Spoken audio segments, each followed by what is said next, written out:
ready. So obviously you talked in the post-fight about this being a tough camp. Can you talk about the overall satisfaction and gratification you had once you got your arm raised today?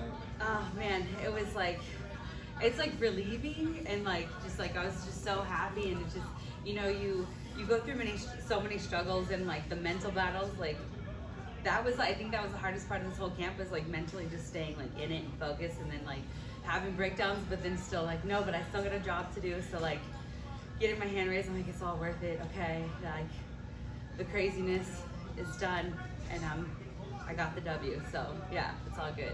You also mentioned you think Liz will be in the other side of this championship fight. If you look at just your career so far, through Bellator, now mostly with the PFL, you fought a who's who in your division. When you look at this year, Shakalova comes in this fight with a huge upset. You know, a lot of momentum on her side. You beat her. If the prediction goes correctly, you'll face Liz Carmouche. All that can kind of parlay itself into a potential rematch between you and Dakota Ditcheva. Do you feel like you're showing that you are among the best in the world in this company? Yeah, I think so. I think that, you know, like every fight, I feel like you can kind of see like my progression. Like I'm not stopping. I'm not satisfied with where I was at the previous fight. I always want to be improving, and I think that every fight that I've had a chance to show that like I'm getting better. I'm like adding skills and just like becoming like the best version of myself, and it's going to be a better version the next time you see me.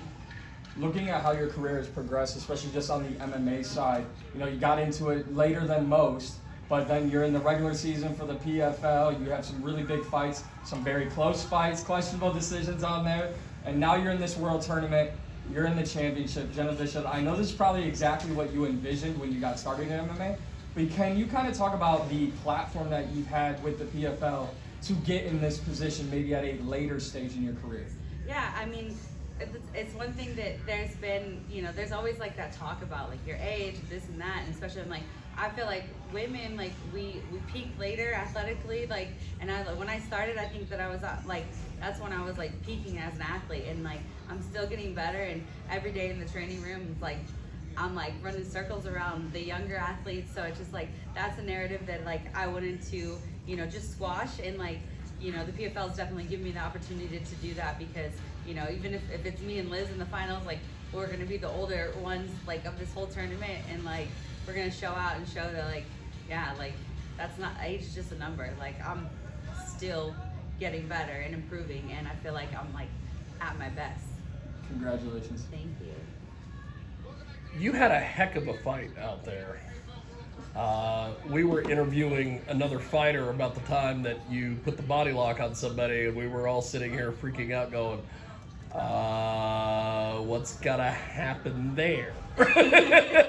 What went through your head when she escaped that? I mean, like, I'm just like on to the next thing. What's my next move? It's like I'm used to, you know, things moving, like people escaping out of stuff, but I'm always gonna like, there's something else I'm setting up, and there's something else I'm working for. So yeah, no big deal.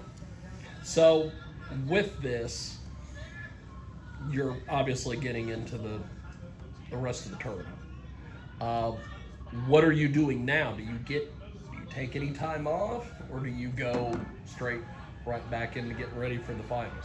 You know, I'm gonna give myself a few days. Well, I'm gonna try and force myself to take a few days, because, you know, I don't really like to do that, and everybody around me will be like, Jena, you need to rest, and I'm like, I am resting. I only trained like twice today, so that's good, right? That's resting. So, but no, I'm gonna force myself to take a little bit of downtime next week, kind of take it easy, and then ramp it back up. Jena, that was an absolutely beautiful submission. RMC is one of my favorite tattoos. Was that a part of the game plan to go in and choke her out? Or, you know, yeah, I mean, my game plan was to go in, get it to the ground, and get that submission, whatever she wanted to give to me. You know, I had a couple things planned out I've been working on, and, you know, classic rear naked choke. Always a good one. Yeah, it was a beautiful transition to a very, very, very smooth, very dope. Besides getting to the finals and winning this tournament, what's on the horizon? You know, I'm trying to take things one day at a time, like one thing at a time. I don't like to like look too far ahead because I feel like that then I just get a little overwhelmed about like worrying about things that aren't even here yet and haven't been even happened. So right now my focus is just to get ready for the finals. Fight is life for fighters, and that's all y'all want to do is fight and train and fight some more. What are you going to do in your downtime? Just hang out with my dogs, hopefully go to the beach a little bit. That's about it. Yeah. What's your dog's name?